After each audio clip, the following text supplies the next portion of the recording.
Ribut-ribut terkait pagar bambu di Laut Tangerang yang dikait-kaitkan dengan PIK 2 jadi isu menarik nih. Dalam dinamika relasi antara penguasa dan konglomerat, ini akan jadi momen pembuktiannya Presiden Prabowo. Seperti apa sikap yang akan ia berikan pada konglomerat ini, khususnya kepada Antoni Salim dan Aguan, dua konglomerat utama di proyek PIK 2.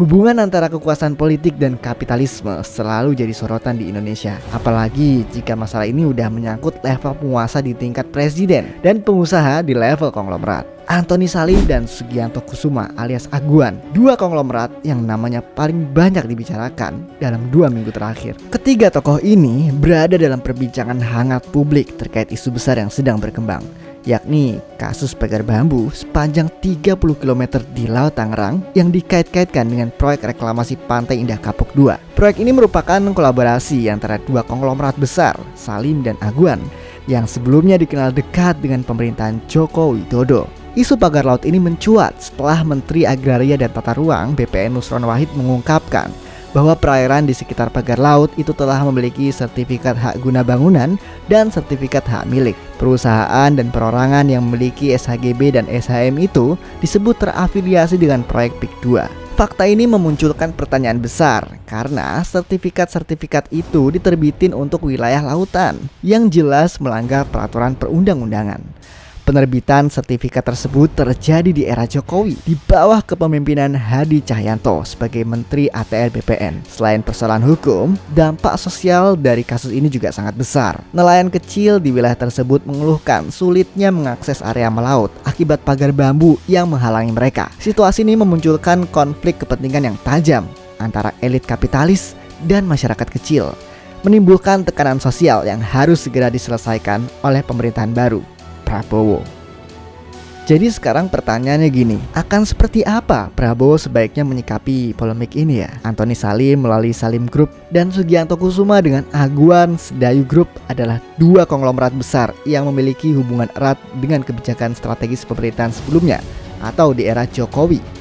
Salim Group yang dikenal sebagai salah satu pemain utama di sektor pangan melalui merek-mereknya seperti Indofood, juga memiliki pengaruh besar di sektor properti dan infrastruktur. Kedekatan politiknya juga memungkinkan Salim Group memperluas jaringan bisnisnya hingga mencakup proyek-proyek strategis nasional. Di sisi lain, Sugianto Kusuma atau Aguan memiliki Agung Sedayu Group, berperan sebagai ketua konsorsium Nusantara yang menjadi wadah bagi para konglomerat untuk mendukung pembangunan ibu kota negara atau IKN di Kalimantan Timur. Singkatnya, Aguan ini punya peran penting loh untuk membantu pemerintah dalam pembangunan IKN. Apa jadinya kalau nggak ada dia? Banyak yang menduga dukungan Aguan pada IKN adalah alasan mengapa pemerintahan Jokowi memberikan status proyek strategis nasional pada sebagian proyek PIK 2. Dengan status PSN ini, maka berbagai persoalan izin pembangunan akan menjadi prioritas bagi stakeholders yang berkaitan dengannya, utamanya terkait birokrasi pemerintah.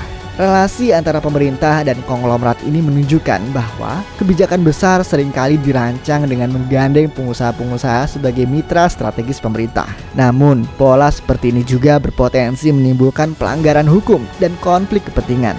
Kasus pagar laut di Pantai Indah Kapuk 2 yang melibatkan Salim dan Aguan menjadi contoh bagaimana hubungan antar kekuasaan dan kapitalisme dapat menciptakan dinamika rumit yang berdampak luas, baik secara sosial maupun politik. Lalu Prabowo bagaimana nih? Prabowo menghadapi dilema besar dalam menentukan sikap terhadap kasus PIK 2. Di satu sisi, ia perlu menjaga hubungan baik dengan Salim dan Aguan, mengingat peran besar mereka dalam ekonomi nasional. Di sisi lain, ia harus menunjukkan keberpihakannya pada masyarakat kecil, terutama nelayan, untuk menjaga legitimasi politiknya. Langkah pertama yang dapat diambil Prabowo adalah meninjau ulang sertifikat SHGB dan SHM yang diterbitkan untuk wilayah laut. Keputusan ini tidak hanya akan mengembalikan kepercayaan publik, tetapi juga menunjukkan komitmen pemerintah dalam penegakan hukum. Namun, langkah ini tentu memiliki resiko, terutama jika menimbulkan ketegangan dengan para konglomerat.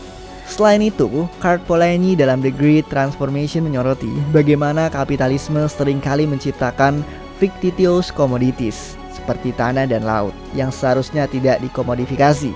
Kasus PIK 2 menunjukkan bagaimana wilayah laut diubah menjadi komoditas yang dapat diperjualbelikan, merugikan masyarakat kecil seperti nelayan. Pendekatan lain adalah teori politik simbolik oleh Murray Edelman yang menjelaskan bagaimana pemimpin dapat menggunakan tindakan simbolis untuk membangun legitimasi. Dalam hal ini, Prabowo dapat memanfaatkan politik simbolik dengan mengambil tindakan tegas terhadap kasus PIK 2, seperti membatalkan sertifikat yang bermasalah dan memperbaiki akses bagi nelayan. Kasus pagar laut di PIK 2 adalah ujian awal bagi pemerintahan Prabowo.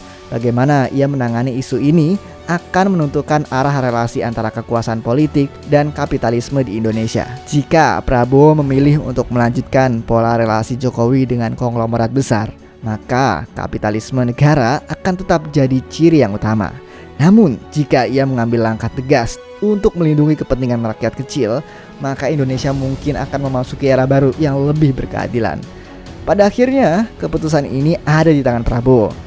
Apakah ia akan membangun konsensus antara elit dan rakyat kecil, ataukah ia akan terjebak dalam dinamika segitiga api antara kekuasaan, kapitalisme, dan keadilan sosial? Jawaban atas pertanyaan ini akan menjadi penentu masa depan politik dan ekonomi Indonesia dalam 5 tahun ke depan. Menarik nih, ditunggu kelanjutannya.